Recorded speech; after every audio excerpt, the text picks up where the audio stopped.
Hello, and thank you for joining me in our workshop, To the Moon and Back, a user story. In this workshop, we will be focusing on defining a user story, which is, as a passenger, I want to perform a specific activity or goal so that I benefit in a certain way. Because of time constraints and being virtual, I'm asking that you pick one of the listed activities, goals, that are in the Zoom poll and listed below. Then in our chat window, keep your hand down if you only want to spend $100,000 and you're okay with flying commercial with up to 100 people, or raise your hand if you'd like to take a luxury trip for $1 million and have less than 10 passengers on the flight.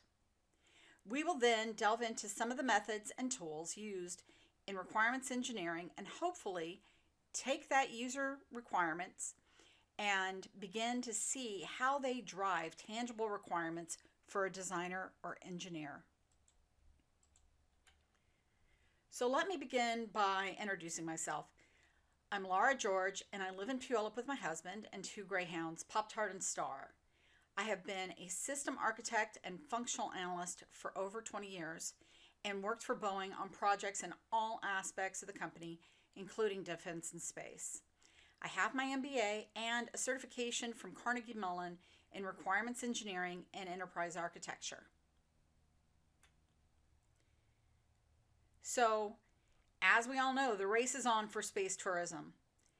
And with 5 private companies currently developing spacecrafts, there is a divergence between the approach of each one of these companies. Virgin Galactic has developed a craft that is more like an airplane with 2 crew members and 6 passengers, while SpaceX is looking forward to colonizing other worlds and carrying up to 100 people at a time. Orion Span is projecting that people will want to stay in space, so they're working on a space hotel. Blue Origin and Boeing are both taking their aspirations in multiple different directions beyond space tourism. Blue Origin, one of their projects is to create a passenger capsule which can launch into suborbital space where it floats around for 4 minutes and then it falls back down into the atmosphere. This means that each company and each project or craft has different engineering requirements, but many of them are going to be based off of the same passenger requirements and expectations. So let's look at the results of our poll. The majority of you selected either luxury or economy, and then the most selected requirement was one of the 4 listed. Our next step is to take that requirement and learn a little bit more about it. We are going to use an architecture methodology called the Zachman Framework to do this. We are only working with the very top level of Zachman, which is the contextual level. We're going to ask 6 basic questions: who, what, when, where, why, and how. And rather than reading each of these definitions, we're going to go through an example. So the example I've come up with is weightlessness. Let's look at some possible answers to these questions. So who exactly wants to do this? This is the passengers who want to experience weightlessness. What do they want to do? Well, they want to do what they've seen the astronauts do and what they've seen on movies. They want to float and swim and spin. They don't want to just sit there tied to their chairs. When do they want to do it? Well, they want to do it once during the flight. And at minimum, our feedback is 5 minutes is the limit of how short of a period of time they'd want to do it. Now, where? Somewhere that isn't too crowded. Why? Because they want to experience floating and moving around weightless, because who doesn't, right? And how? Somewhere it is not crowded and that it's safe. So how do they want to move around? They want to move around freely. Yes, it sounds like we're repeating too crowded, but if you were going to give requirements for floating in space, that'd probably be a requirement that you'd repeat time and time again. So reviewing these requirements, the space may be in a separate room, or it may be a pass-through space like a hallway, but it's not our job at this time to solution. It's only to capture what the customer believes is their requirements. So for us, now taking the top customer requirements, we're going to ask those same 6 questions and begin to capture what we believe the requirements are surrounding it. We're going to take 5 minutes to do this. Now that we have our user story and customer requirements captured, it may be helpful to create a use case diagram. Here again, I'm using the example of weightlessness. When I think about the system surrounding weightlessness or 0G, I think about things like running safety checks, locking and unlocking the doors, controlling the gravity, etc. So let's start by just examining the safety system involved. We're going to have 2 users, or there's going to be a crew member and the passenger. These are our actors in the use case.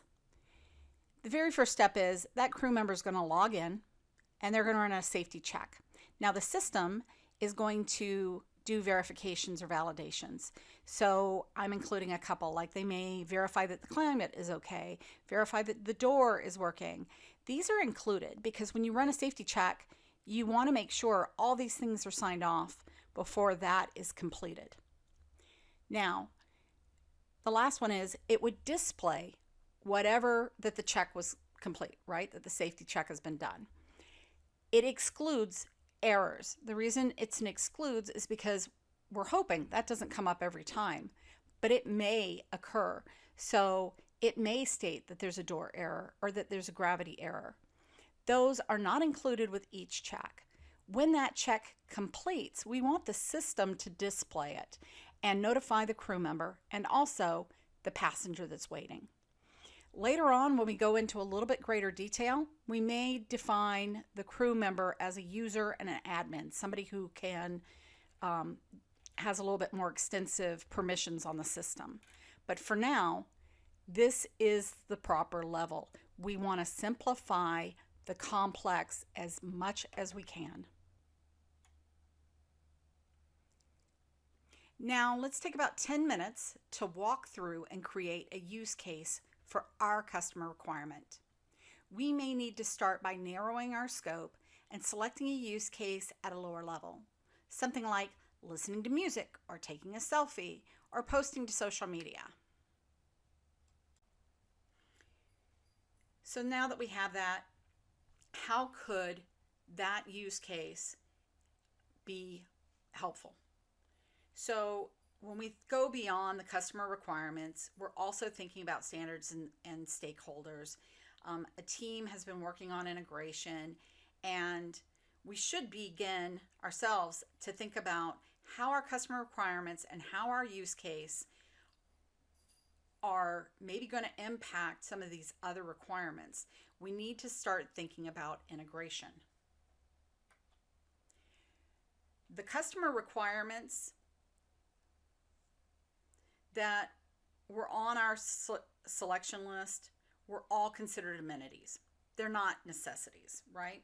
So are there any risks or opportunities associated with implementing this requirement?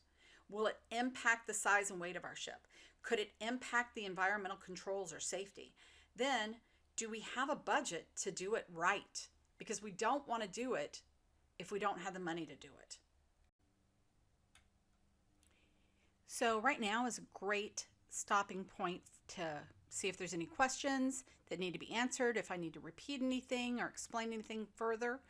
Just to let you know, there are more details about the methodologies we're following and the tools. Later in the presentation, I thought that you could do them offline and review them yourselves so that we can go ahead and walk through another activity or goal. But this time is yours, so we can go either direction. I can go more into explaining the technicalities, or we can walk through another exercise and kind of get the feel for it.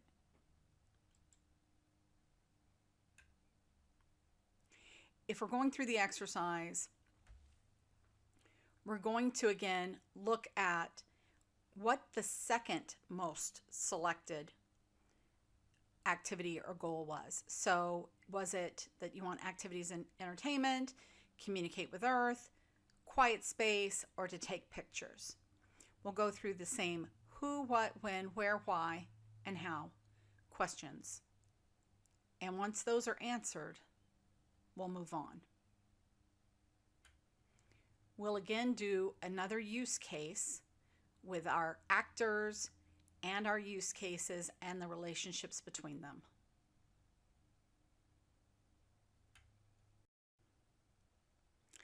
I truly want to thank all of you for participating in this workshop today.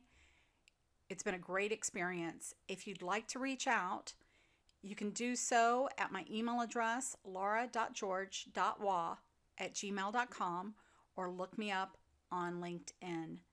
Thank you again, and go forth and make it a great day.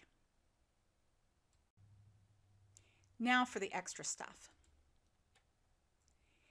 We've been focusing on the requirements engineering phase, which is the very first step in the engineering design process, where requirements are defined, documented, and maintained.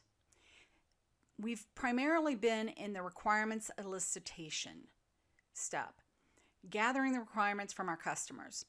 You could also be requiring them from the business, the standards, and other stakeholders.